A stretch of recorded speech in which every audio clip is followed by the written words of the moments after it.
당장 나가. 여긴 우리 아버지 장례식장이야. 찢어질 듯한 고함 소리가 인천병원 장례식장 301호의 무거운 정막을 단번에 깨뜨렸다. 상주 완장을 찬 박민호의 얼굴은 분노와 슬픔으로 일그러져 있었다. 그의 앞에는 검은 양복을 입었지만 조문객이라기엔 지나치게 험악한 인상의 사내 10여 명이 버티고 서 있었다. 그들은 마치 제 집 안방인 양 거들먹거리며 빈소 입구를 완전히 가로막고 있었다. 그들의 우두머리로 보이는 남자가 코웃음을 쳤다. 불독처럼 늘어진 볼살에 목이 굵은 그는 불독김이라 불리는 악질 사채업자였다. 그는 신고 있던 구둣발로 빈소 입구에 놓인 하얀 국화 바구니를 거칠게 걷어찼다. 바구니가 나뒹굴며 꽃잎이 처참하게 지시겨졌다. 어이, 상주 양반. 목소리가 너무 큰 거 아니야. 돌아가신 아버지가 놀라 깨어나시겠어. 불독김이 비열한 웃음을 흘리며 빈소 안으로 성큼성큼 들어왔다. 그의 뒤를 따르는 덩치들도 낄낄거리며 험악한 분위기를 조성했다. 조문을 왔던 몇 안 되는 손님들은 겁에 질려 슬금슬금 뒷걸음질 쳤다. 순식간에 신성해야 할 장례식장은 들이닥친 불청객들로 인해 아수라장이 되었다. 당신들 정말 너무하는 거 아니야. 사람이 죽었어. 최소한의 예의는 지켜야 할 거 아냐. 민호가 울분을 토하며 외쳤지만 돌아오는 것은 조소뿐이었다. 불독 김은 제단 앞으로 다가가 향냄새를 킁킁 맡더니 얼굴을 찌푸리며 손을 휘저었다. 예의 돈 갚는 게 이 바닥 예의야. 내 아버지가 우리 머니링크 캐피탈에서 빌려간 돈이 원금만 5억이야. 이자가 붙어서 지금 20억이 넘었다고. 죽으면 그 돈이 공중분해될 줄 알았나 보지. 그는 품 안에서 꼬깃꼬깃한 차용증 뭉치를 꺼내 민호의 가슴팍에 거칠게 들이밀었다. 종이 뭉치가 힘없이 바닥으로 흩어졌다. 그것은 단순한 종이가 아니었다. 민호의 아버지를 죽음으로 내몰고 이제 남은 가족들의 목숨줄까지 조여오는 저승사자의 명부나 다름없었다. 아버지가 왜 돌아가셨는데 당신들이 매일같이 찾아와서 협박하고 괴롭히니까. 그 스트레스를 못 이기고 쓰러지신 거잖아. 민호의 외침에 구석에 주저앉아 있던 그의 어머니가 서럽게 통곡하기 시작했다. 남편을 잃은 슬픔이 채 가시기도 전에 들이닥친 빚쟁이들의 행패는 가냘픈 노부인이 감당하기에는 너무나 가혹한 현실이었다. 그녀의 울음소리가 빈소를 더욱 비참하게 만들었다. 하지만 불독김은 눈 하나 깜짝하지 않았다. 오히려 그는 더 거만하게 어깨를 펴고 주위를 둘러보았다. 그의 눈에 들어오는 모든 것이 돈으로 환산되는 듯했다. 그러게 누가 갚을 능력도 없으면서 돈을 빌리래. 우린 자선사업가가 아니야. 오늘 여기서 쇼부를 보자고. 아버지 사망보험금. 그거 수익자 우리 앞으로 돌려놔. 그럼 장례는 무사히 치르게 해줄게. 그는 뻔뻔하게 제단 위에 올려진 과일 하나를 집어들고 우적우적 씹어 먹기 시작했다. 신성한 재물을 더럽히는 그의 행동에 민호는 주먹을 부들부들 떨었지만 10여 명의 건장한 사내들을 당해낼 재간이 없었다. 무력감이 그를 짓눌렀다. 바로 그때 빈소 한쪽 구석에서 조용히 움직이는 그림자가 있었다. 소란스러운 와중에도 전혀 동요하지 않고 묵묵히 자신의 일을 하고 있는 한 명의 간호사였다. 그녀는 평범한 병원 유니폼을 입고 있었고 얼굴의 절반을 가리는 큰 마스크와 도수 높은 두꺼운 안경을 쓰고 있었다. 머리는 단정하게 망으로 묶어 올렸지만 잔머리가 몇 가닥 흘러내려 피곤에 지친 인상을 주었다. 그녀의 이름표에는 이지수라는 세 글자가 적혀 있었다. 지수는 방금 조문객들이 먹고 남긴 음식 그릇들을 치우고 있었다. 쟁반을 든 그녀의 손길은 기계처럼 정확하고 빨랐다. 불독 김이 고함을 지르든 민호가 울분을 토하든 그녀는 마치 다른 세상에 있는 사람처럼 자신의 일에만 집중하는 듯 보였다. 하지만 두꺼운 안경 너머 그녀의 눈빛은 달랐다. 평범한 간호사의 눈이라고 하기엔 지나치게 차분했고 깊이를 알 수 없을 만큼 서늘했다. 그녀는 곁눈질로 불독김과 그 일당들의 위치, 인원수, 그리고 그들이 소지했을지도 모르는 무기의 유무를 파악하고 있었다. 대상 10명, 주동자 1명, 행동대장급 2명, 나머지는 단순 가담자. 현재까지 확인된 무기는 없음. 단, 위협 수준은 높음. 그녀의 머릿속에서는 상황 분석이 실시간으로 이루어지고 있었다. 사실 그녀는 이 병원의 정식 직원이 아니었다. 그녀는 휴가 중이었고 돌아가신 민호의 아버지는 그녀의 아버지와 막역한 사이였던 고향 선배였다. 부고 소식을 듣고 달려온 그녀는 장례식장 분위기가 심상치 않음을 직감했다. 민호의 아버지에게서 들었던 악질 사채업자들의 이야기가 떠올랐기 때문이다. 그들이 장례식장까지 찾아와 행패를 부릴 것은 불을 보듯 뻔한 일이었다. 그래서 그녀는 이곳에서 일하는 친구에게 부탁해 잠시 간호사 유니폼을 빌려 입었다. 조문객으로 앉아 있는 것보다 직원으로 위장해 내부에서 상황을 지켜보는 것이 혹시 모를 사태에 대비하기 더 효율적이라고 판단했기 때문이다. 그리고 그녀의 예상은 빗나가지 않았다. 야, 거기 간호사 뭘 쳐다봐. 일 없으면 꺼져. 불독김의 부하 중 하나가 지수를 발견하고 윽박질렀다. 험상궂은 얼굴의 사내가 위협적으로 다가왔지만 지수는 움찔하지도 않았다. 그녀는 그저 조용히 고개를 숙여 보이고는 다시 묵묵히 테이블을 닦기 시작했다. 저 기집애가 겁도 없이 야, 됐어. 신경 쓰지 마. 지금 중요한 건 돈이야. 불독 김이 부하를 제지하며 다시 민호에게 시선을 돌렸다. 지수의 무반응은 그들에게 그녀를 위협이 되지 않는 존재로 인식하게 만들었다. 그것이 바로 지수가 노린 바였다. 상대의 경계심을 완전히 허무는 것. 그것이 모든 작전의 기본이었다. 아직은 때가 아니야. 조금 더 명확한 명분이 필요해. 지수는 마음속으로 차갑게 되뇌었다. 그녀는 군인 신분이었다. 민간인의 다툼에 함부로 개입해서는 안 된다는 규정이 있었다. 하지만 그 규정에는 예외가 있었다.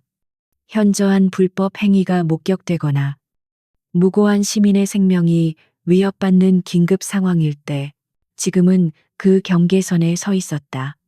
저들의 행패는 도를 넘어서고 있었지만 아직은 채무 관계에 의한 다툼으로 치부될 여지가 있었다.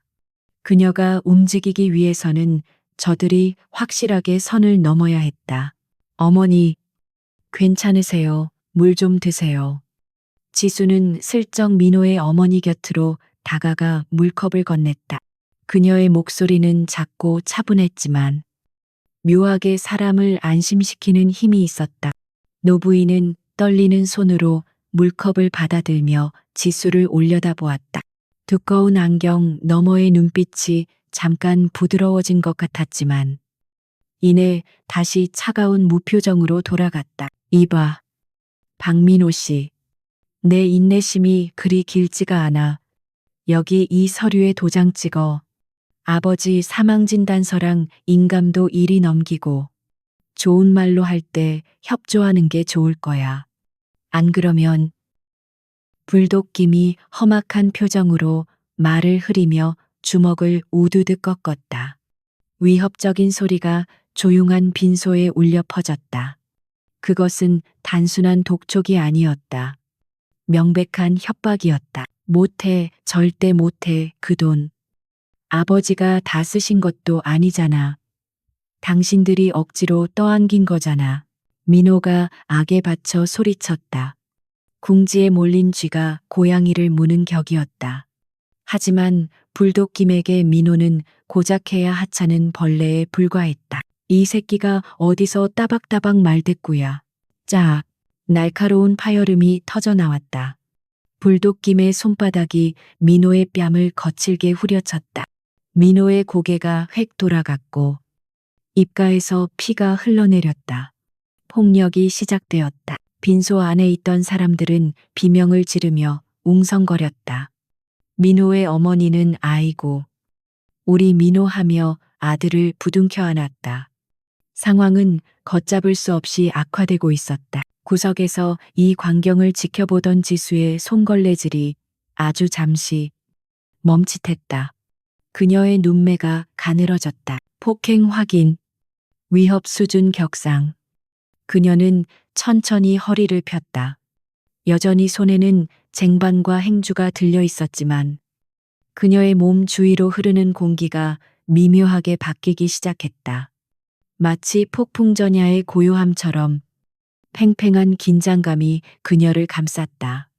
하지만 흥분에 날뛰는 깡패들은 아무도 그 변화를 눈치채지 못했다. 그들은 자신들이 건드려서는 안 될 존재가 바로 곁에 있다는 사실을 꿈에도 모른 채 파멸을 향해 스스로 걸어 들어가고 있었다.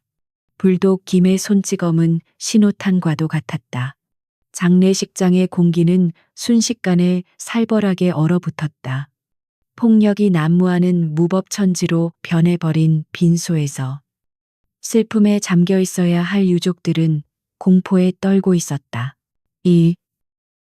이 나쁜 놈들아, 천벌을 받을 거다. 민호의 어머니가 아들을 감싸 안으며 울부짖었다. 하지만 불독 김은 코웃음을 치며 바닥에 침을 뱉었다. 천벌 돈 없는 게 천벌이야. 할망구. 억울하면 돈을 벌었어야지. 그는 비릿한 웃음을 지으며 민호에게 다시 다가갔다. 그의 부하들이 낄낄거리며 주위를 에워쌌다. 마치 먹잇감을 노리는 하이에나 떼 같았다. 그때였다. 차분하지만 힘있는 목소리가 소란을 뚫고 들려왔다. 저기요. 잠시만요.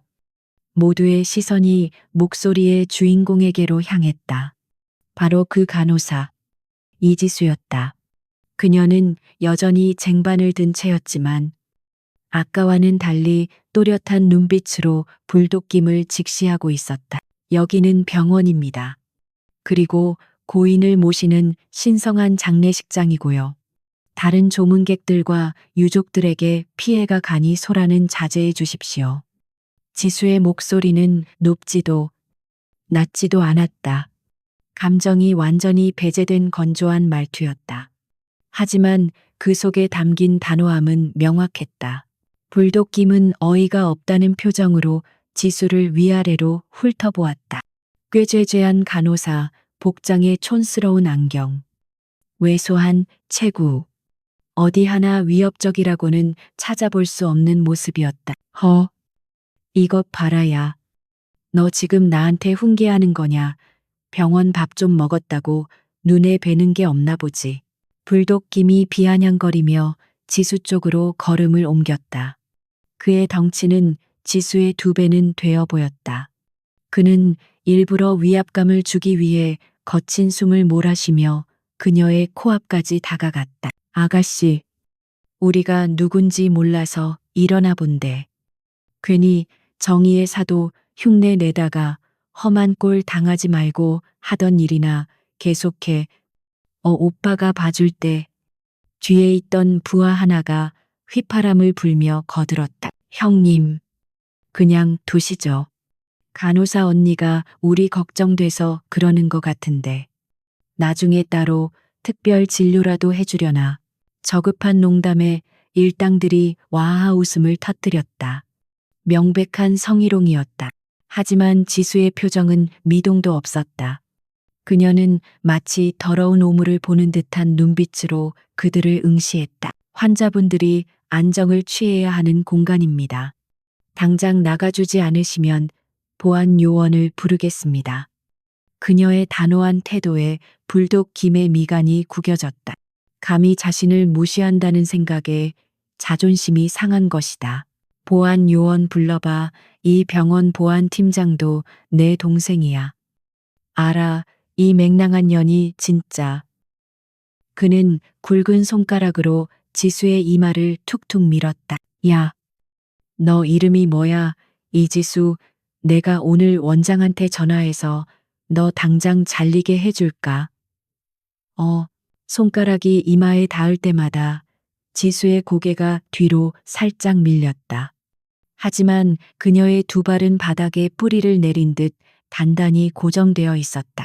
그녀는 눈 하나 깜짝하지 않고 그 모욕적인 손가락질을 받아내고 있었다. 접촉 확인, 1단계 경고, 무시, 언어 폭력 및 위협 지속.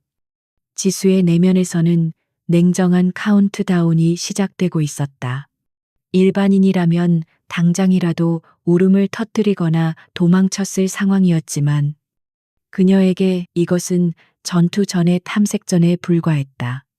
상대의 공격 패턴, 심리 상태, 그리고 약점을 파악하는 과정이었다. 그 손, 치워주시죠.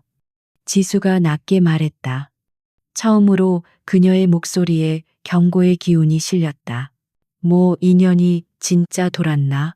화가 머리끝까지 난 불독 김이 지수의 멱살을 잡으려 손을 뻗었다. 그 순간 지수는 아주 미세하게 상체를 틀어 그의 손을 피했다.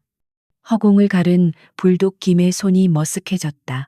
어쭈 제법 날쌘데 그는 더욱 약이 올라 씩씩거렸다. 그때 옆에 있던 민호가 참다 못해 달려들었다. 그만해, 간호사님한테 뭐 하는 짓이야. 하지만 민호의 저항은 무의미했다. 불독 김의 부하들이 그를 거칠게 밀쳐냈다. 민호는 중심을 잃고 재단 쪽으로 넘어지며 향로를 건드렸다. 쏟아진 재가 바닥에 흩뿌려졌고 영정사진이 위태롭게 흔들렸다. 아이고, 여보. 민호의 어머니가 비명을 지르며 남편의 영정사진을 붙잡으려 했다. 그 과정에서 그녀는 불독 김의 다리에 매달리는 꼴이 되었다. 이거 안 놔, A씨.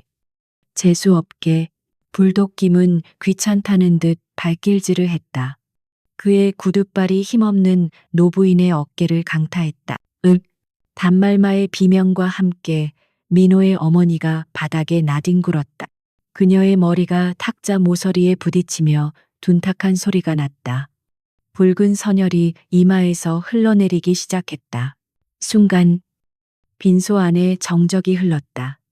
너무나 갑작스러운 폭력 사태에 모두가 숨을 죽였다. 불독 김조차도 자신이 저지른 일에 잠시 당황한 듯했다. 하지만 가장 먼저 움직인 것은 지수였다. 그녀의 눈빛이 순간적으로 변했다. 더 이상 관찰자의 눈빛이 아니었다. 그것은 목표물을 포착한 맹수의 눈빛이었다. 민간인 심각한 부상 발생. 즉각 개입 필요. 그녀는 재빨리 노부인에게 다가가 상태를 살폈다. 다행히 의식은 있었지만 출혈이 심했다. 지수는 쓰고 있던 마스크를 벗어 상처 부위를 지압했다. 민호 씨 119 말고 원내 응급팀 호출하세요. 코드 블루라고 말해요. 당장. 그녀의 목소리는 날카롭고 정확했다. 당황한 민호가 허둥지둥 핸드폰을 찾았다. 그 모습을 본 불독 김이 다시 정신을 차리고 소리쳤다. 야, 어디다 전화를 해, 누구 맘대로. 그는 민호의 핸드폰을 빼앗아 바닥에 내동댕이 쳤다. 박살 난 핸드폰 파편이 사방으로 튀었다. 쇼 끝났어. 자, 빨리 서류에 도장이나 찍어. 할망구 피 좀 흘린다고 안 죽어. 그는 여전히 상황 파악을 못하고 있었다. 자신이 지금 누구의 심기를 건드렸는지, 어떤 괴물을 깨웠는지 전혀 알지 못했다. 지혈을 하던 지수의 손길이 멈췄다. 그녀는 천천히 고개를 돌려 불독 김을 올려다보았다. 안경 너머 그녀의 눈동자가 차갑게 빛났다. 당신, 지금 무슨 짓을 한 건지 알아요? 그녀의 목소리는 지극히 낮았지만 소란스러운 장례식장 전체를 울릴 만큼 강렬한 힘이 실려 있었다. 이 기집애가 아직도 상황 파악이 안 되나 본데. 불독김이 다시 한번 지수에게 손을 뻗으려 했다.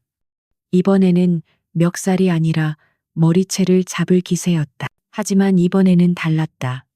지수는 더 이상 피하지 않았다. 그녀는 천천히 자리에서 일어났다. 피 묻은 마스크는 이미 바닥에 버려진 상태였다. 그녀는 쓰고 있던 두꺼운 뿔테 안경을 벗었다. 안경에 가려져 있던 그녀의 진짜 얼굴이 드러났다. 날카로운 눈매, 오뚝한 콧날, 그리고 굳게 담은 입술. 조금 전까지의 유약해 보이던 간호사의 모습은 온데간데 없었다. 그곳에는 냉철한 전사의 얼굴을 한 낯선 여자가 서 있었다. 그녀는 안경을 조용히 접어 유니폼 주머니에 넣었다. 그리고 아주 천천히 목을 좌우로 꺾었다. 우두둑. 뼈마디가 맞춰지는 소리가 섬뜩하게 울렸다. 마지막 경고였습니다. 그녀의 낮은 읍조림이 사형 선고처럼 빈소 안에 울려 퍼졌다. 마지막 경고였습니다. 지수의 입에서 나온 말은 단순한 문장이 아니었다. 그것은 폭풍 전의 마지막 고요함과도 같았다. 하지만 불독김은 여전히 상황을 파악하지 못하고 비웃음을 흘렸다. 하경고, 네가 뭔데 나한테 경고질이야. 영화 너무 많이 본 거 아니야. 그는 건들거리며 지수에게 다가갔다. 그의 부하들도 낄낄거리며 주위를 에워쌌다. 그들에게 지수는 그저 겁없이 덤비는 하룻강아지에 불과했다. 아가씨, 예쁜 얼굴 망가지기 싫으면 그냥 조용히 다. 불독 김이 지수의 어깨에 손을 올리려는 순간이었다. 퍽, 둔탁한 타격음과 함께 불독 김의 거구가 휘청거렸다. 아무도 보지 못했다. 지수가 언제 주먹을 뻗었는지 눈 깜짝할 사이에 벌어진 일이었다. 불독 김은 비틀거리며 몇 걸음 뒤로 물러났다. 명치에 정확히 꽂힌 주먹은 숨을 턱 막히게 했다. 그는 믿을 수 없다는 표정으로 자신의 배를 움켜쥐었다. 고통이 밀려오면서 얼굴이 벌겋게 달아올랐다. 커헉. 이 인연이. 그는 겨우 숨을 몰아쉬며 고개를 들었다. 지수는 여전히 그 자리에 미동도 없이 서 있었다. 그녀의 자세는 흐트러짐이 없었다. 방금 주먹을 휘두른 사람이라고는 믿기지 않을 만큼 평온했다. 형님, 괜찮으십니까? 당황한 부하들이 우르르 몰려들었다. 전연 잡아, 당장 잡아. 불독 김이 악을 쓰며 소리쳤다. 자존심에 금이 간 그는 이성을 잃고 날뛰기 시작했다. 명령이 떨어지자마자 가장 가까이 있던 덩치 큰 부하 하나가 지수에게 달려들었다. 그는 우악스럽게 지수의 팔을 낚아채려 했다. 하지만 그의 손이 닿기도 전에 지수의 몸이 유연하게 뒤로 빠졌다. 동시에 그녀의 발이 덩치의 오금을 정확하게 가격했다. 덩치는 중심을 잃고 앞으로 고꾸라졌다. 지수는 그 반동을 이용해 그의 팔을 꺾어 제압했다. 비명소리가 빈소를 울렸다. 지수는 덩치의 팔을 비틀어 올린 채 차가운 눈빛으로 나머지 일당들을 노려보았다. 한 명씩 덤벼. 귀찮으니까. 그녀의 도발에 나머지 일당들이 흥분해서 한꺼번에 달려들었다. 좁은 빈소 안에서 난투극이 벌어졌다. 하지만 그것은 난투극이라기보다 일방적인 제압에 가까웠다. 지수는 마치 춤을 추듯 유연하게 움직였다. 상대의 공격을 최소한의 움직임으로 피하고 가장 효율적인 급소를 정확하게 타격했다. 그녀의 손끝이 스칠 때마다 억센 사내들이 비명을 지르며 쓰러져 나갔다. 턱을 가격당해 기절하는 놈. 명치를 맞고 숨을 못 쉬어 헐떡이는 놈. 팔다리가 꺾여 바닥을 구르는 놈. 불과 1분도 채 되지 않아 장례식장은 깡패들의 신음소리로 가득 찼다. 지수는 마지막 남은 한 놈의 목덜미를 잡아 바닥에 내리꽂았다. 쿵 하는 소리와 함께 바닥이 울렸다. 그녀는 거친 숨 하나 몰아쉬지 않고 여유롭게 옷매무새를 다듬었다. 구석에서 이 광경을 지켜보던 민호는 입을 다물지 못했다. 자신이 알던 그 조용하고 연약해 보이던 간호사 누나가 맞는지 의심스러울 정도였다. 쓰러져 있던 어머니조차 고통을 잊고 멍하니 그녀를 바라보았다. 불독 김은 혼자 남겨졌다. 자신의 부하들이 순식간에 전멸하는 모습을 보며 그는 공포에 질렸다. 다리가 후들거려 제대로 서 있기도 힘들었다. 너 정체가 뭐야? 그냥 간호사가 아니지. 그가 떨리는 목소리로 물었다. 지수는 대답 대신 주머니에서 무언가를 꺼냈다. 은색으로 빛나는 작은 금속판이었다. 그녀는 그것을 불독김의 눈앞에 들어 보였다. 대한민국 육군 특수전 사령부 707 특수임무단. 대위 이지수. 그녀의 낮고 차가운 목소리가 불독김의 귓가에 밝혔다. 707 특임단. 불독김의 얼굴이 사색이 되었다. 군대에 다녀온 남자라면 누구나 한 번쯤 들어봤을 그 이름. 대한민국 최정예 특수부대. 그 중에서도 가장 악명 높은 인간 병기들이 모인 곳이 바로 707 특임단이었다. 그가 건드린 것은 단순한 간호사가 아니었다. 훈련으로 단련된 살인기계였다. 자, 이제 누가 무릎을 꿇어야 할까? 지수가 한 걸음 다가갔다. 불독 김은 뒷걸음질 치다 재단 모서리에 부딪혀 넘어졌다. 그는 바닥을 기며 필사적으로 도망치려 했지만 지수의 발이 그의 가슴을 짓눌렀다. 커옥사. 살려주세요. 잘못했습니다. 조금 전까지 하늘 무서운 줄 모르고 날뛰던 기세는 온데간데 없었다. 그는 비굴하게 손을 비비며 애원했다. 잘못 내가 한 짓이 단순한 잘못으로 끝날 일 같아. 지수는 발에 힘을 주었다. 불독 김의 입에서 앓는 소리가 새어나왔다. 민간인 폭행, 협박, 기물 파손, 업무 방해, 그리고 현역 군인에 대한 특수 폭행, 미수까지. 그르시보, 넌 오늘 아주 긴 밤을 보내게 될 거야. 그녀는 품에서 핸드폰을 꺼냈다. 단축번호 1번을 누르자 곧바로 신호가 갔다. 충성. 대위 이지수입니다. 인천병원 장례식장 301호에서 민간인 대상 폭력 사태 발생. 용의자 신명 전원 제압 완료. 헌병대 지원 요청합니다. 그녀는 전화를 끊고 다시 불독김을 내려다보았다.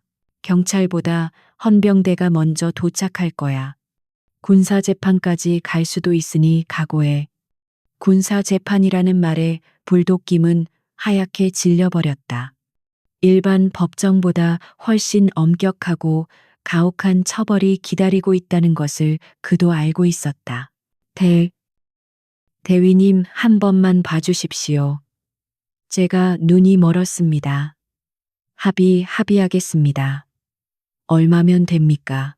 그는 지푸라기라도 잡는 심정으로 매달렸다. 하지만 지수의 표정은 냉담했다.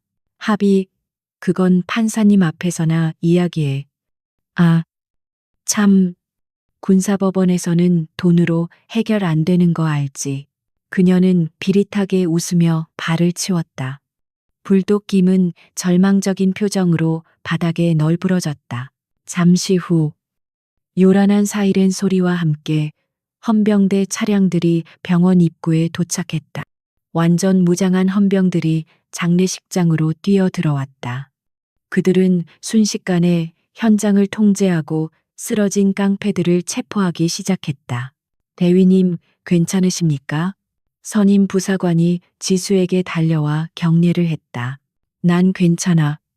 이놈들 전부 연행해. 증거 자료는 CCTV랑 목격자 진술 확보하고.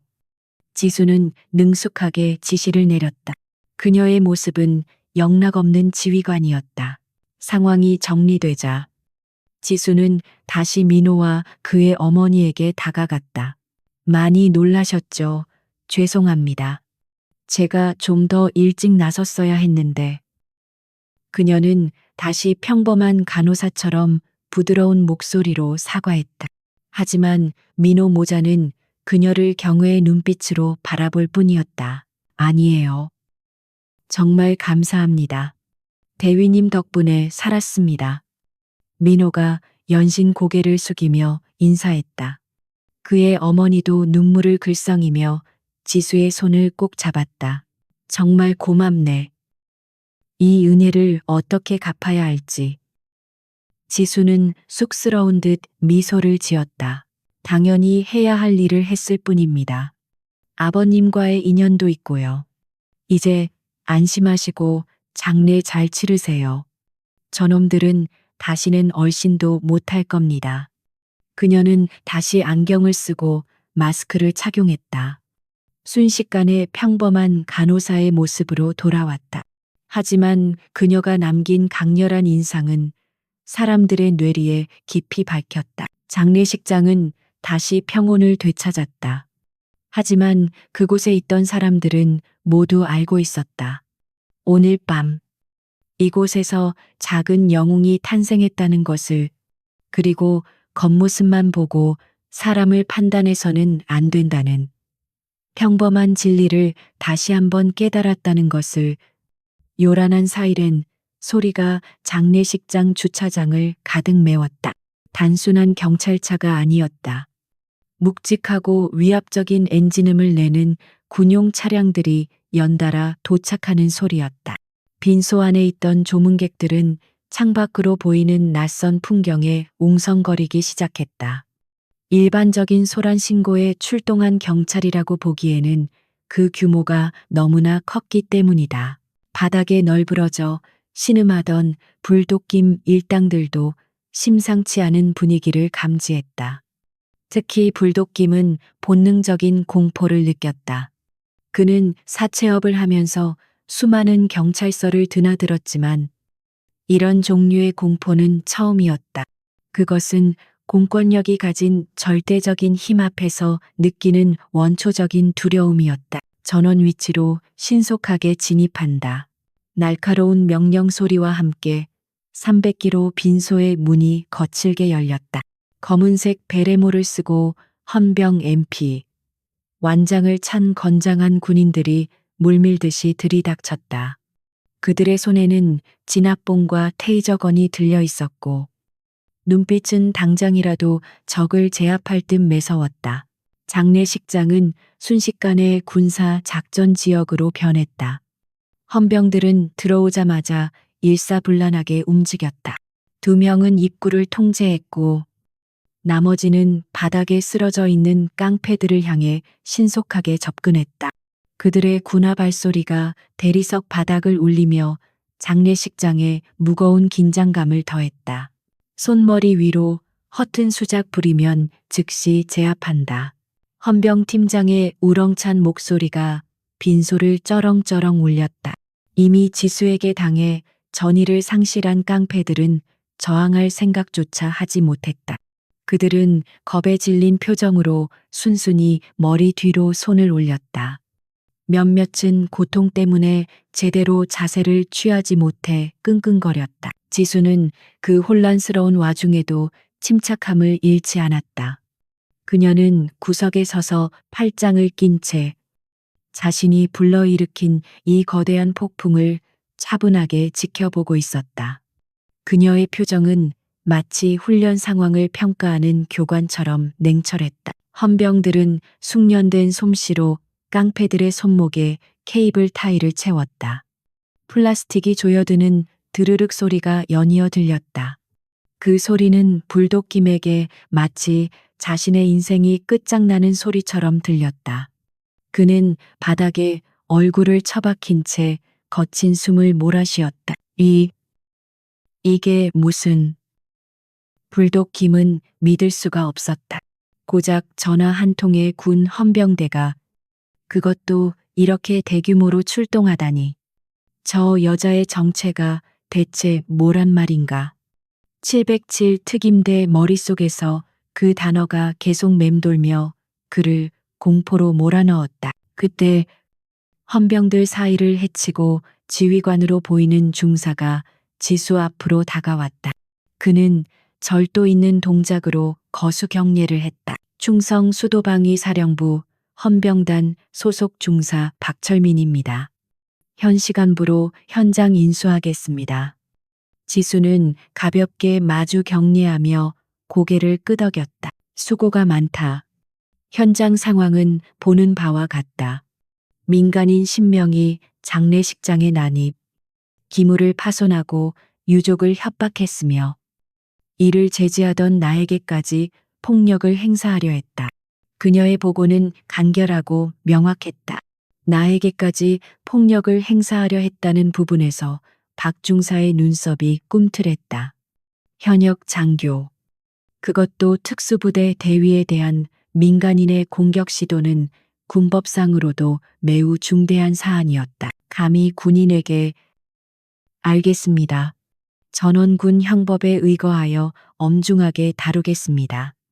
박 중사는 험악한 표정으로 고개를 돌려 불독 김을 노려보았다. 그 서슬퍼런 눈빛의 불독 김은 저도 모르게 몸을 움츠렸다. 상황이 이렇게 정리되어 갈 무렵 장례식장 입구 쪽에서 또 다른 소란이 일어났다. 뒤늦게 신고를 받고 출동한 관할 지구대 경찰들이 도착한 것이다. 그들은 이미 현장을 장악한 헌병들의 모습에 당황한 기색이 역력했다. 뭐야? 이거 군인들이 왜 민간 시설에 들어와 있어? 배가 불룩하게 나온 중년의 경위 하나가 헌병들을 밀치며 안으로 들어왔다. 그는 이 구역에서 꽤 오래 근무한 소위 말하는 능구렁이 경찰이었다. 그리고 불독 김과는 암암리에 모종의 커넥션이 있는 자이기도 했다. 바닥에 제압당해 있던 불독 김이 그 경찰을 보고는 구세주라도 만난 듯 소리쳤다. 최경위님, 아이고, 나 좀 살려주시오. 이 군인놈들이 생사람을 잡네. 민간인을 납치하려고 한다고. 최경위는 불독 김의 몰골을 보고 인상을 찌푸렸다. 평소 자신에게 두둑한 뒷돈을 챙겨주던 물주가 군인들에게 개취급을 당하고 있는 모습은 그에게도 달갑지 않은 상황이었다. 이봐요. 헌병 양반들. 여기는 우리 관할이야. 민간인들끼리 시비가 붙은 것 같은데 왜 군이 나서서 이 난리야. 당장 철수하고 신병 우리한테 넘겨요. 최경위는 거들먹거리며 박 중사에게 다가갔다. 그는 평소처럼 적당히 큰 소리를 치면 군인들이 알아서 물러날 것이라고 생각했다. 하지만 이번에는 상대가 달랐다. 박 중사는 꿈쩍도 하지 않고 최경위의 앞을 막아섰다. 공무 수행 중입니다. 방해하지 마십시오. 뭐 방해, 이 사람들이 진짜... 야, 너 계급이 뭐야? 중사, 내가 너만 할 때 군대에서... 최경위가 꼰대처럼 계급을 들먹이며 박 중사의 가슴을 손가락으로 툭툭 쳤다. 그때였다. 그 손 치우시지. 차가운 목소리가 최경위의 등 뒤에서 들려왔다. 그가 뒤를 돌아보자 피 묻은 간호사복을 입은 작은 체구의 여자가 서 있었다. 뭐야? 넌 간호사는 빠져. 어른들 이야기하는데 어디서 끼어들어.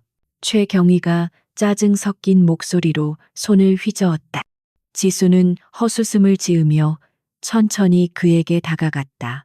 인천 남부경찰서 소속 최영수 경위. 맞습니까? 그녀는 그의 가슴에 달린 명찰을 정확하게 읽었다. 최경위는 흠칫 놀라며 한 걸음 뒤로 물러났다. 이 여자의 눈빛이 예사롭지 않았기 때문이다. 그래, 맞다. 근데 넌 누구? 지수는 대답 대신 주머니에서 자신의 신분증을 꺼내 최경희의 눈앞에 들이밀었다. 제7 107 특수임무단 대위 이지수입니다. 현재 이 사건은 군 작전 중 발생한 민간인의 군인 폭행 시도 사건으로 분류되었습니다. 따라서 초동 수사권은 군사경찰에게 있습니다. 지발응치. 대위 최경희의 눈이 휘둥그레졌다. 간호사라고 생각했던 여자가 특전사 대위라니. 그것도 그 유명한 707이라니. 그는 자신의 눈을 의심하며 신분증을 다시 확인했다. 틀림없는 진짜였다. 아, 아니, 그게 대위님께서 왜 여기에? 최경희의 태도가 180도 돌변했다. 거만하던 모습은 온데간데 없고 비굴한 웃음을 지으며 허리를 굽혔다. 그는 본능적으로 깨달았다. 이 상황은 자신이 감당할 수 있는 수준을 넘어섰다는 것을. 제가 왜 여기에 있는지 설명이 필요합니까? 아니면 최경희 님이 저 불독 김이라는 자와 어떤 관계인지 제가 직접 상부에 수사 의뢰를 해볼까요? 지수의 날카로운 지적에 최경희의 얼굴이 사색이 되었다. 그는 식은땀을 흘리며 필사적으로 손사래를 쳤다. 아이고, 아닙니다. 오해십니다. 저는 그냥 신고를 받고 출동했을 뿐입니다. 당연히 군에서 맡으셔야죠. 아미요. 저희는 그냥 현장 정리나 돕겠습니다. 하하. 그는 꼬리를 내린 강아지처럼 슬금슬금 뒤로 물러났다. 그 모습을 본 불독 김의 눈에서 마지막 희망의 빛이 꺼졌다. 믿었던 경찰마저 자신을 버린 것이다. 끌고 가. 지수의 짧은 명령이 떨어지자 헌병들이 깡패들을 거칠게 일으켜 세웠다. 대위님 잘못했습니다. 한 번만 봐주십시오. 제가 정말 죽을 죄를 지었습니다. 불독김이 울부짖으며 매달렸지만 소용없었다. 그는 마치 짐짝처럼 헌병들에게 끌려나갔다. 그의 비참한 모습은 조금 전까지 유족들을 협박하던 당당함과는 너무나 대조적이었다. 장례식장에 남아있던 조문객들은 쥐 죽은 듯 조용히 이 모든 광경을 지켜보았다. 그들의 눈에는 경악과 통쾌함이 교차했다. 악질적인 사채업자가 군인에게 참교육을 당하고 끌려가는 모습은 그야말로 영화의 한 장면 같았다. 모든 상황이 정리되고 헌병들이 철수하자 장례식장에는 다시 고요함이 찾아왔다. 하지만 그 고요함은 이전의 무겁고 우울한 공기와는 달랐다. 폭풍이 지나간 후에 맑고 개운한 공기였다. 지수는 흐트러진 옷매무새를 정리하고 깊은 숨을 내쉬었다. 그녀의 시선이 재단 위에 놓인 영정 사진을 향했다. 사진 속의 고인이 환하게 웃고 있는 것 같았다. 이제 좀 조용해졌네요. 그녀는 나지막이 혼잣말을 하며 씁쓸한 미소를 지었다. 하지만 그녀는 알고 있었다. 이것이 끝이 아니라는 것을. 불독김은 꼬리일 뿐, 진짜 몸통은 아직 건재하다는 것을.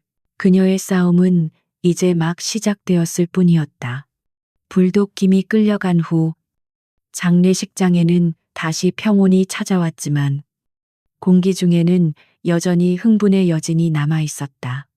사람들은 삼삼오오 모여 방금 전 벌어진 믿기 힘든 장면에 대해 수군거렸다.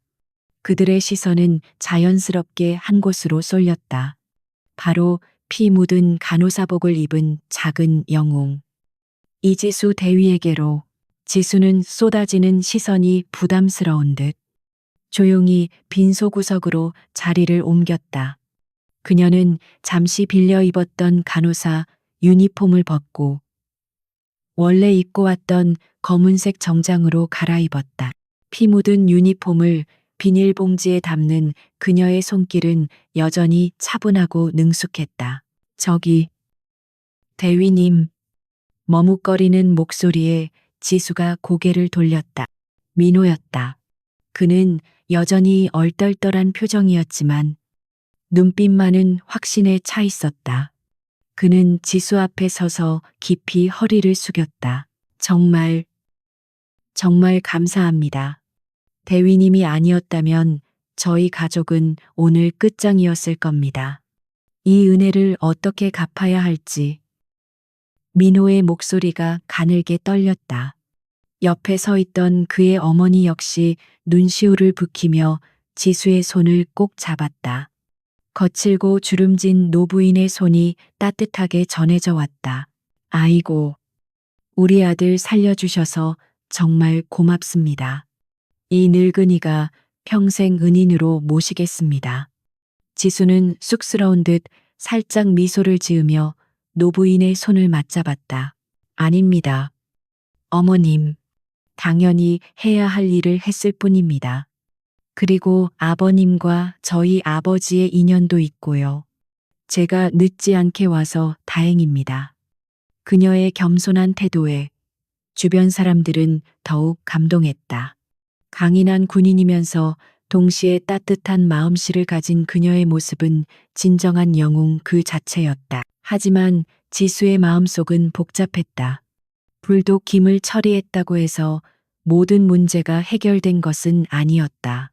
그들이 남기고 간 빚더미는 여전히 민호 가족을 짓누르고 있었다. 법적으로 해결해야 할 복잡한 문제들이 산더미처럼 쌓여 있었다. 머니링크 캐피탈. 악질 중의 악질이지. 지수는 그 이름이 주는 무게감을 잘 알고 있었다. 단순히 불독김 같은 행동대장 몇 명 잡아넣는다고 무너질 조직이 아니었다. 그들 뒤에는 더 거대하고 교묘한 법망을 피하는 진짜 사장들이 존재했다. 그때 지수의 주머니 속 핸드폰이 진동했다. 발신자는 김중령, 그녀의 직속 상관이었다. 지수는 잠시 망설이다가 조용한 복도로 나가 전화를 받았다. 충성, 대위 이지수입니다. 이 대위, 자네 지금 인천에 있나? 수화기 너머로 들려오는 김중령의 목소리는 평소보다 조금 더 낮고 무거웠다. 예, 그렇습니다. 개인적인 사정으로 휴가 중입니다. 개인적인 사정이라.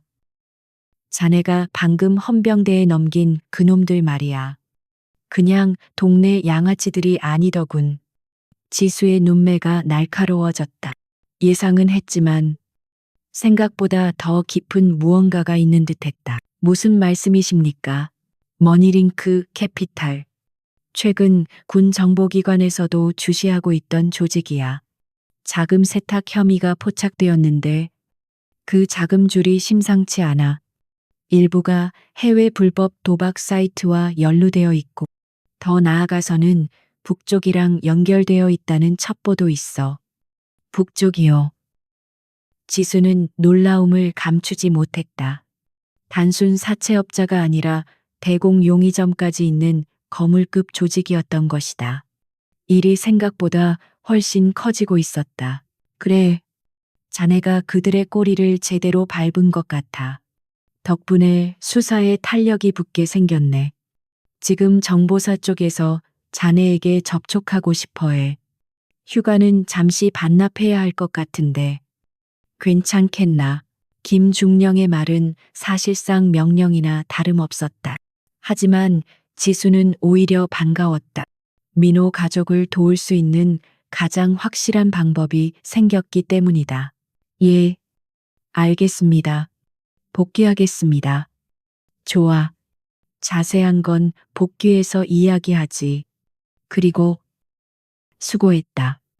이 대위, 민간인 보호, 군인의 가장 중요한 임무지. 잘했어. 김중령의 짧은 칭찬에 지수의 가슴 한 구석이 뜨거워졌다. 그녀는 전화를 끊고 잠시 창밖을 바라보았다. 어둠이 내려앉은 인천 시내의 불빛들이 아른거렸다. 그녀는 다시 빈소로 돌아왔다. 민호가 걱정스러운 표정으로 그녀를 바라보았다. 무슨 일 있으신가요? 표정이. 아닙니다. 좋은 소식이 있어서요. 지수는 민호를 안심시키며 말했다. 민호 씨, 아버님 채무 문제. 제가 해결할 수 있을 것 같습니다.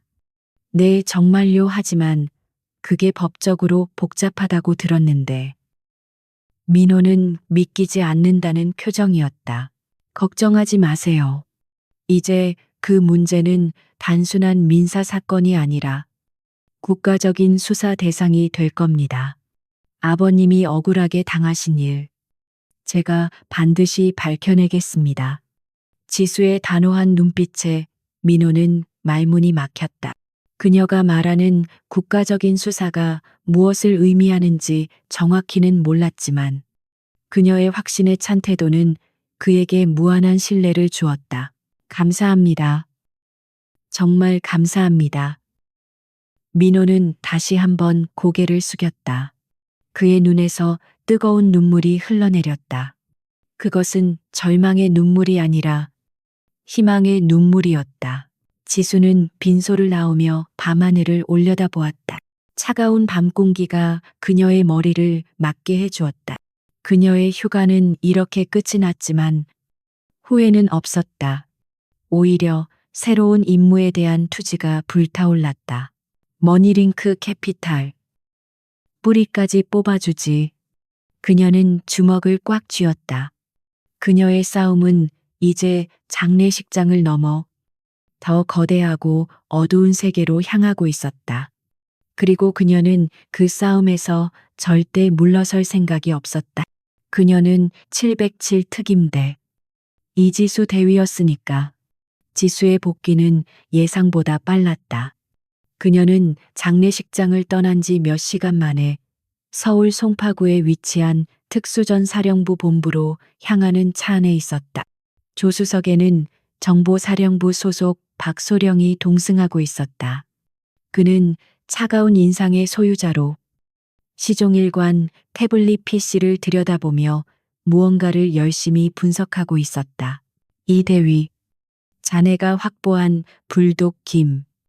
본명 김철수의 핸드폰에서 흥미로운 데이터가 나왔네. 박소령이 태블릿 화면을 지수 쪽으로 돌려 보여주었다. 복잡한 암호화 메신저 대화 내용과 수상한 계좌 거래 내역들이 빼곡했다. 이 녀석들, 단순한 사채업자가 아니었어. 머니링크는 점조직 형태로 운영되는 거대 범죄 카르텔의 말단, 자금, 수금책에 불과해. 이 자금들이 흘러 들어가는 최종 목적지가 어딘지 아나. 박소령의 손가락이 화면의 한 지점을 가리켰다. 중국 단둥에 위치한 유령 무역회사였다. 단둥. 북한과의 접경 지역이군요. 지수의 미간이 찌푸려졌다. 일이 예상보다 훨씬 심각하게 돌아가고 있었다.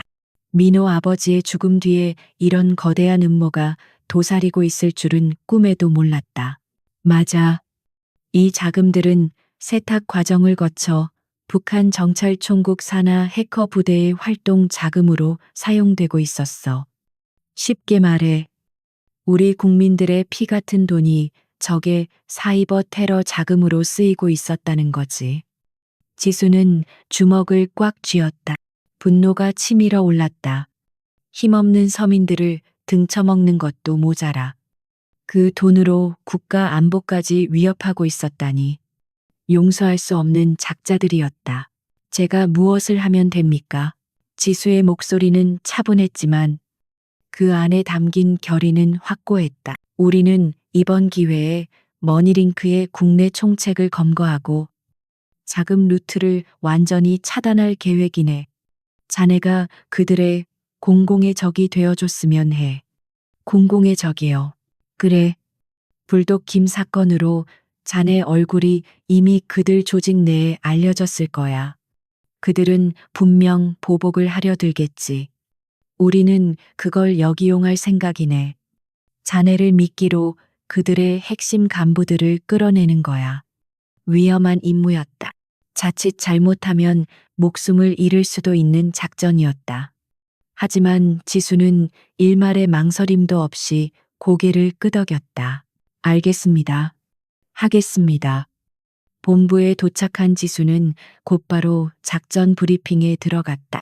작전명은 스네이크 아이, 스네이크 아이. 머니링크의 실질적인 보스인 독사를 잡기 위한 함정 수사였다. 지수는 다시 일상으로 돌아간 척 연기하며 그들의 접근을 유도하기로 했다. 그녀의 동선은 철저하게 감시되고 주변에는 사복 차림의 특수부대원들이 잠복할 예정이었다. 며칠 후 지수는 퇴근길에 수상한 인기척을 느꼈다. 늦은 밤, 인적이 드문 골목길. 평소와 다름없는 풍경이었지만 그녀의 예민한 감각은 미묘한 이질감을 포착했다. 누군가 그녀를 미행하고 있었다. 걸려들었군. 지수는 태연하게 편의점에 들러 맥주 한 캔을 샀다. 그리고 일부러 더 어둡고 좁은 골목길로 접어들었다. 놈들이 행동하기 좋은 최적의 장소를 제공하는 것이었다. 예상대로였다. 골목 모퉁이를 돌자마자 검은 승합차 한 대가 그녀의 앞을 가로막았다. 뒤이어 건장한 사내넷이 차에서 내렸다. 그들의 손에는 쇠파이프와 야구방망이가 들려 있었다. 이지수 대위님 되시나 우리 사장님께서 좀 뵙자고 하시는데. 리더격으로 보이는 남자가 비릿한 웃음을 흘리며 다가왔다. 불독김보다는 훨씬 세련된 차림새였지만 눈빛에서 풍기는 잔인함은 더하면 더했지 덜하지 않았다. 사장님, 독사 말인가. 지수는 맥주 캔을 따서 한 모금 마시며 여유롭게 대꾸했다. 그녀의 입에서 독사라는 이름이 나오자 남자들의 표정이 굳어졌다. 호우. 우리 사장님, 이름도 알고 계시네. 그럼 이야기가 빠르겠구만. 순순히 따라오시지. 괜히 힘 빼지 말고. 글쎄, 내가 왜 그래야 하지. 너희 사장님이 나를 보고 싶으면 직접 오라고 해. 지수는 다 마신 맥주 캔을 손으로 찌그러뜨려 바닥에 던졌다. 깡통이 아스팔트 바닥에 구르는 소리가 날카롭게 울렸다. 그것은 전투 개시 신호였다. 인연이 진짜. 야, 잡아 반병신으로 만들어서라도 데려가. 사내들이 일제히 달려들었다. 지수는 기다렸다는 듯 움직였다. 좁은 골목길은 그녀에게 유리한 지형이었다. 그녀는 벽을 타고 뛰어올라 첫 번째 남자의 얼굴에 니킥을 꽂아 넣었다. 남자가 비명을 지르며 쓰러졌다. 동시에 골목 곳곳에 숨어있던 특수부대원들이 튀어나왔다. 전원 꼼짝 마, 헌병대다. 함정이다. 튀어.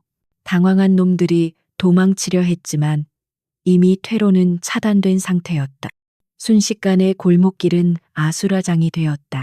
지수는 그 혼란 속에서도 침착하게 리더를 추격했다. 놈은 날랬다. 동료들을 버리고 혼자 필사적으로 도망쳤다.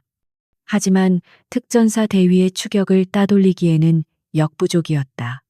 막다른 골목에 몰린 놈은 품에서 단도를 꺼내 들고 지수를 위협했다. 오지마. 오면 죽여버릴 거야. 칼을 쥔 손이 미세하게 떨리고 있었다. 공포에 질린 자의 전형적인 반응이었다. 그 칼. 내려놓는 게 좋을 텐데. 다치기 싫으면. 지수는 천천히 다가갔다. 그녀의 눈빛은 칼날보다 더 차가웠다. 놈은 비명을 지르며 칼을 휘둘렀다. 지수는 가볍게 상체를 숙여 칼을 피하고 놈의 손목을 잡아 비틀었다. 칼이 바닥에 떨어졌다. 지수는 그대로 놈의 팔을 꺾어 제압하고 수갑을 채웠다. 독사가 어디 있는지 불어. 그럼 정상 참작해 주지. 지수의 낮은 목소리에 놈은 체념한 듯 고개를 떨구었다. 인천항 제3부두 12번 창고. 오늘 밤 12시에 중국으로 밀항할 예정입니다. 드디어 꼬리를 잡았다. 머리링크의 국내 총책. 독사. 그를 잡으면 이 긴 싸움도 끝이 날 것이다. 지수는 본부에 무전을 쳤다. 여기는 스네이크 아이.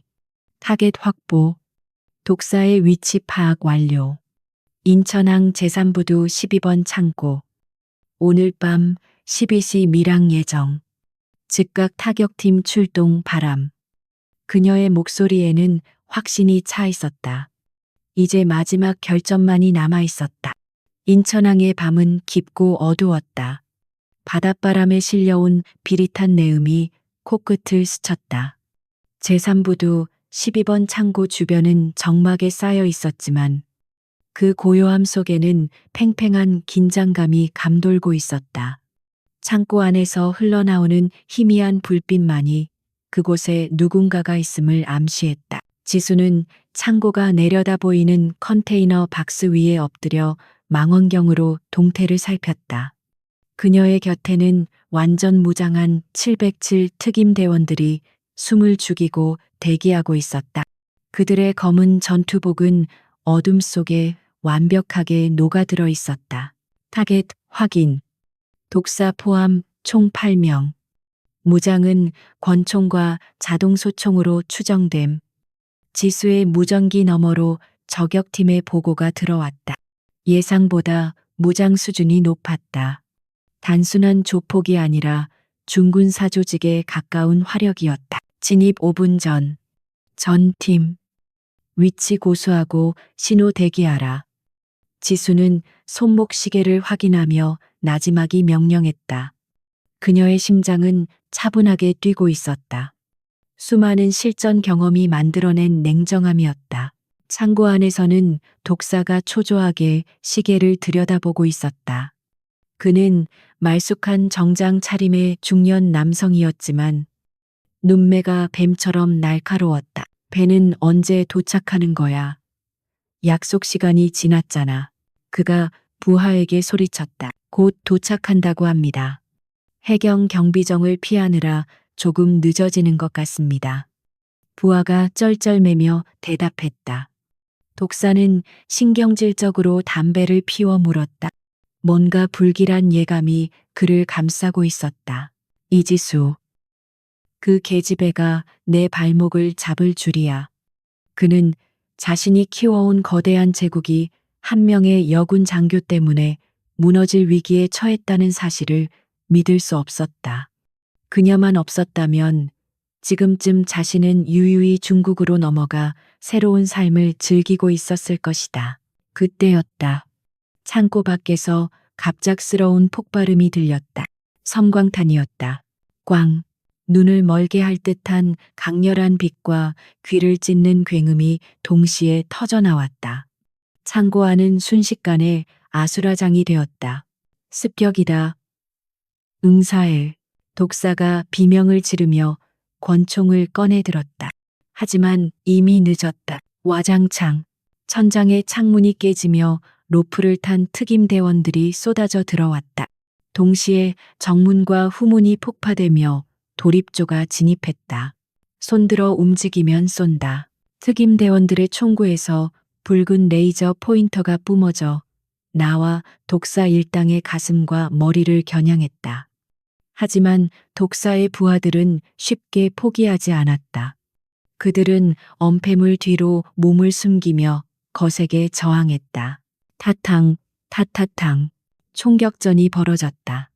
좁은 창고 안은 화약 냄새와 비명 소리로 가득 찼다. 지수는 컨테이너 위에서 뛰어내리며 공중에서 2명의 적을 정확하게 사격해 제압했다. 그녀의 사격 솜씨는 신기에 가까웠다. 그녀는 바닥에 착지하자마자 전방으로 구르며 독사가 숨어 있는 사무실 쪽으로 접근했다. 독사 포위됐다. 무기를 버리고 투항하라. 지수가 엄폐물 뒤에서 소리쳤다. 웃기지 마. 내가 내년한테 잡힐 것 같아.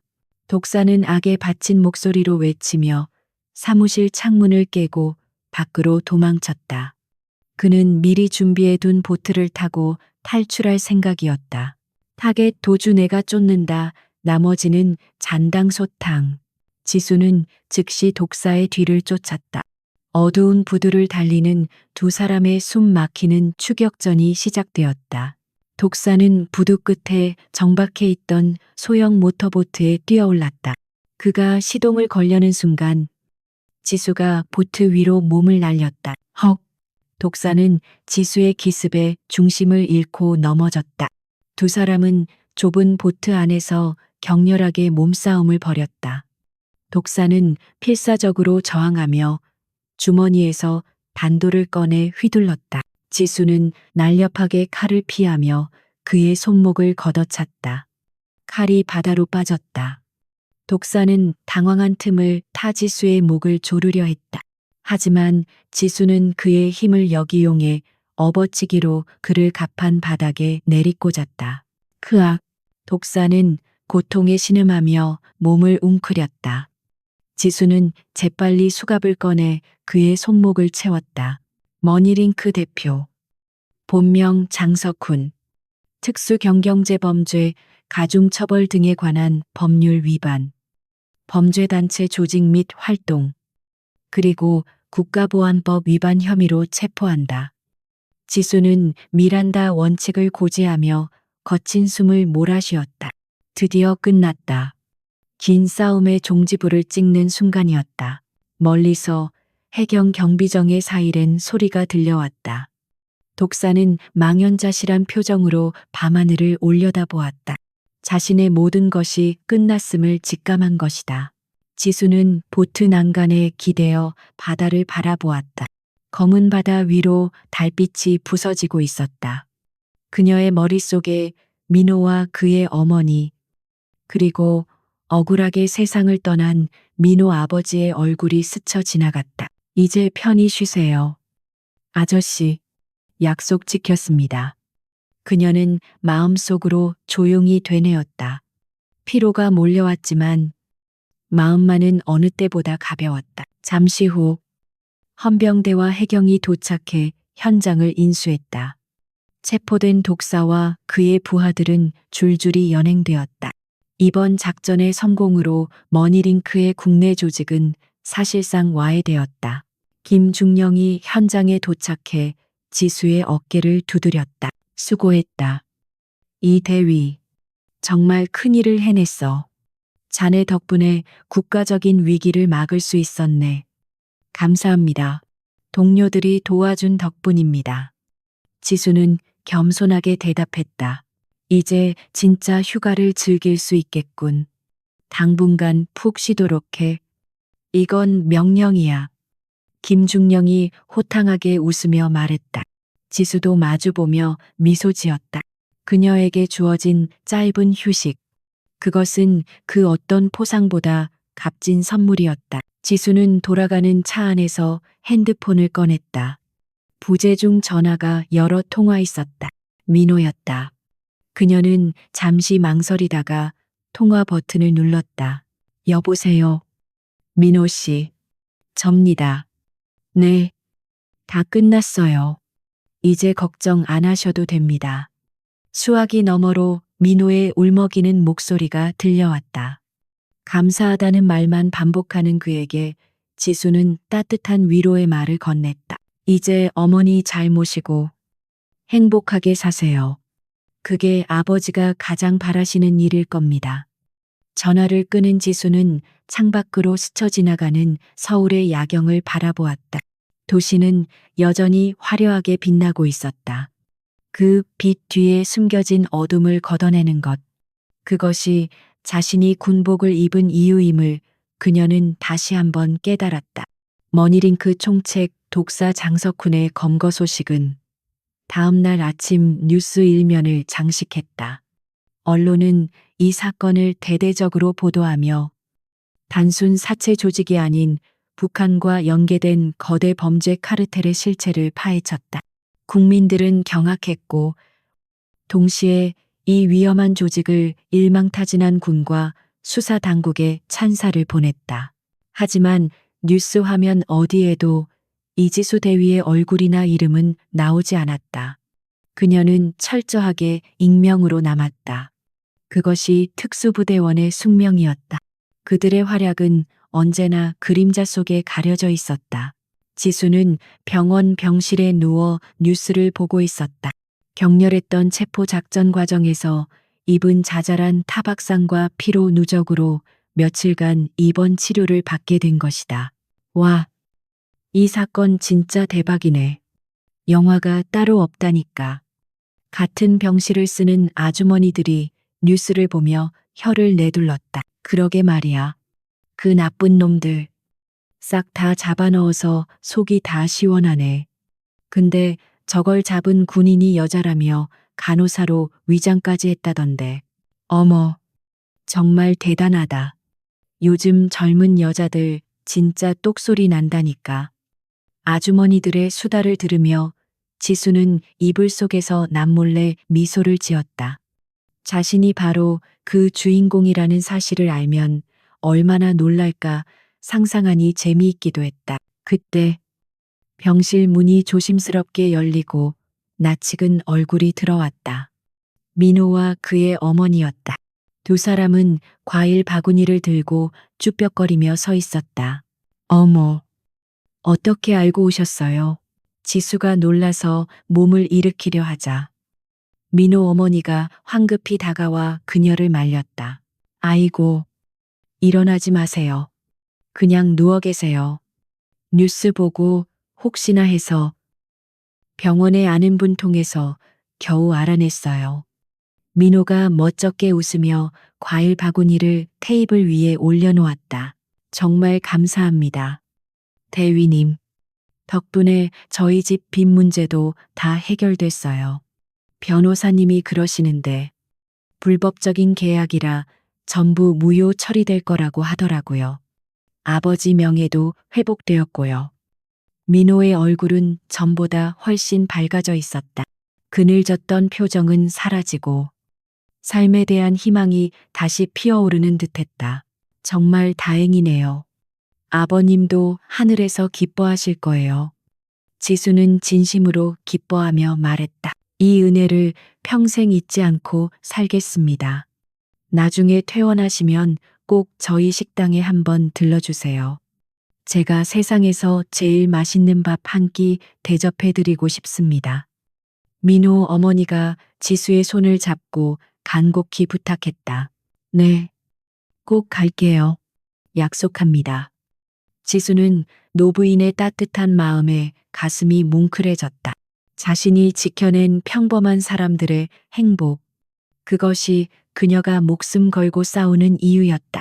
민호 모자가 돌아간 후 지수는 창밖을 바라보며 생각에 잠겼다. 이번 사건을 통해 그녀는 많은 것을 깨달았다. 군인의 임무는 단순히 전장에서 적과 싸우는 것만이 아니었다. 국민의 삶을 위협하는 모든 불의와 맞서 싸우는 것. 그것이 진정한 군인의 길임을 다시 한번 확인했다.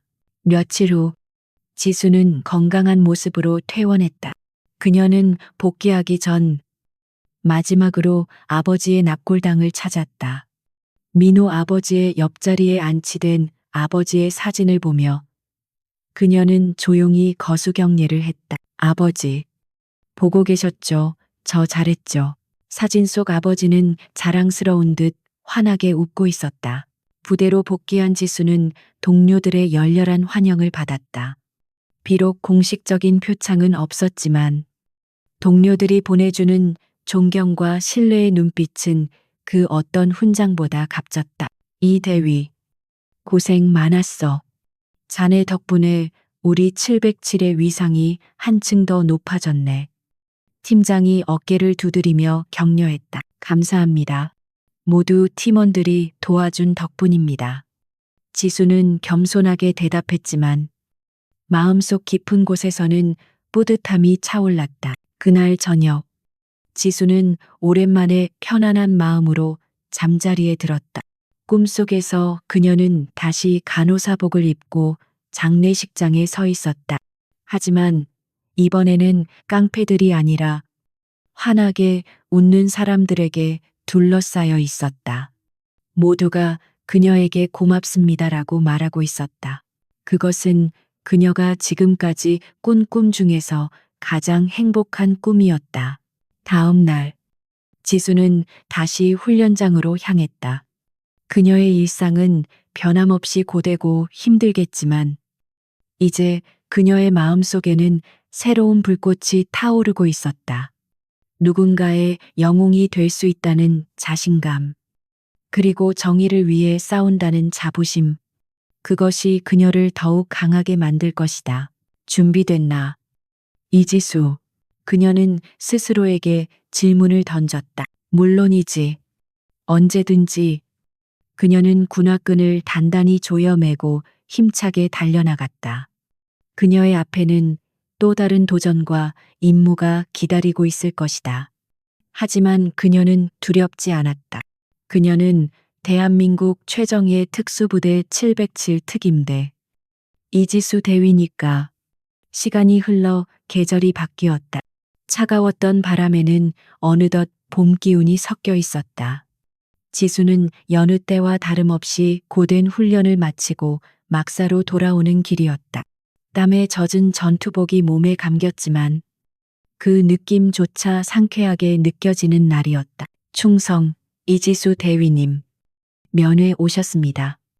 위병소 근무자가 달려와 보고했다. 지수는 고개를 갸웃했다.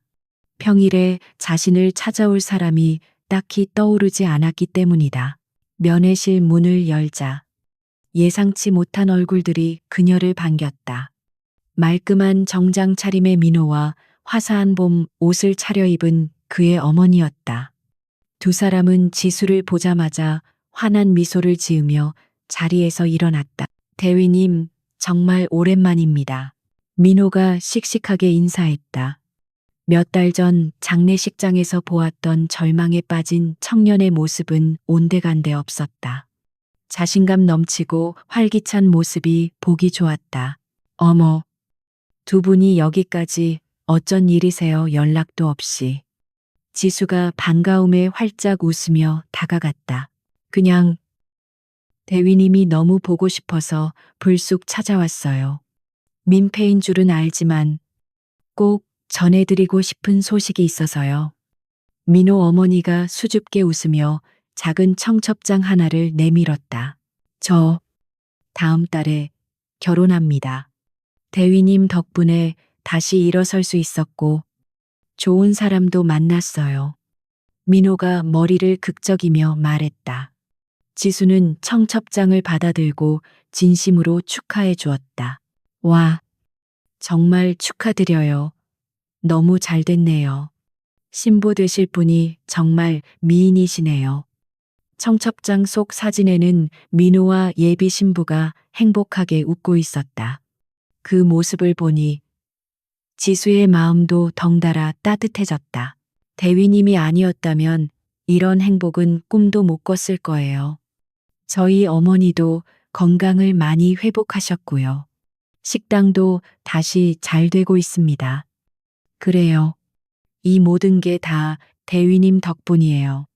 우리 모자 평생 은혜 잊지 않고 살게요. 노부인이 지수의 손을 잡고 눈시울을 붉혔다. 아니에요.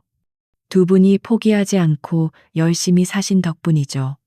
저는 그저 작은 도움을 드렸을 뿐인걸요. 지수는 겸손하게 말했지만 가슴 한구석이 벅차올랐다.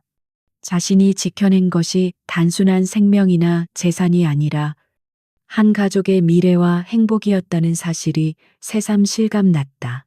결혼식에 꼭 와주실 거죠. 대위님이 와주시면 저희에게 가장 큰 선물이 될 거예요. 민호가 간절한 눈빛으로 부탁했다. 그럼요. 무슨 일이 있어도 꼭 갈게요. 제복 입고 가서 제일 크게 박수 쳐드릴게요. 지수의 약속에 두 사람은 기뻐하며 연신 고개를 숙였다. 면회를 마치고 돌아오는 길.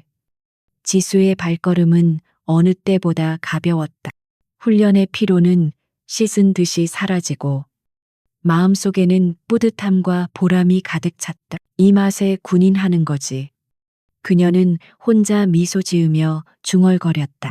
힘들고 위험한 순간들도 많지만 이렇게 자신이 지킨 사람들이 행복하게 살아가는 모습을 볼 때면 모든 고생이 보상받는 기분이었다.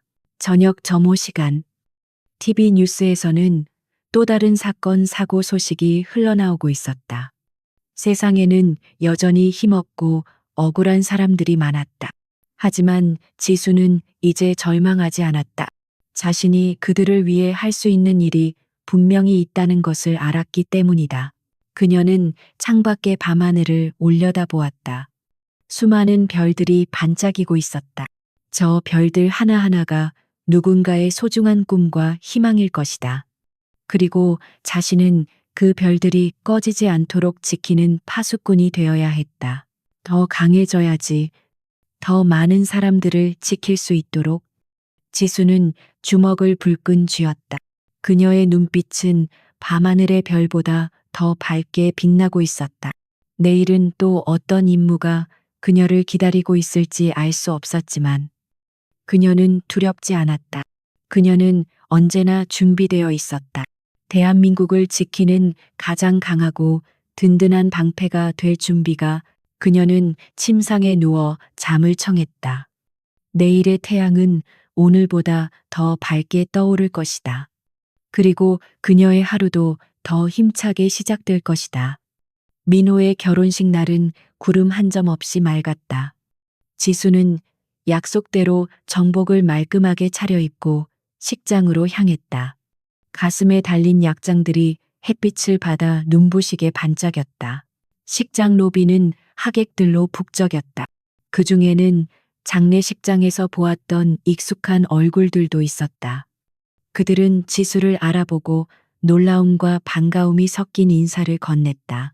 어머, 그때 그 대위님 아니세요와.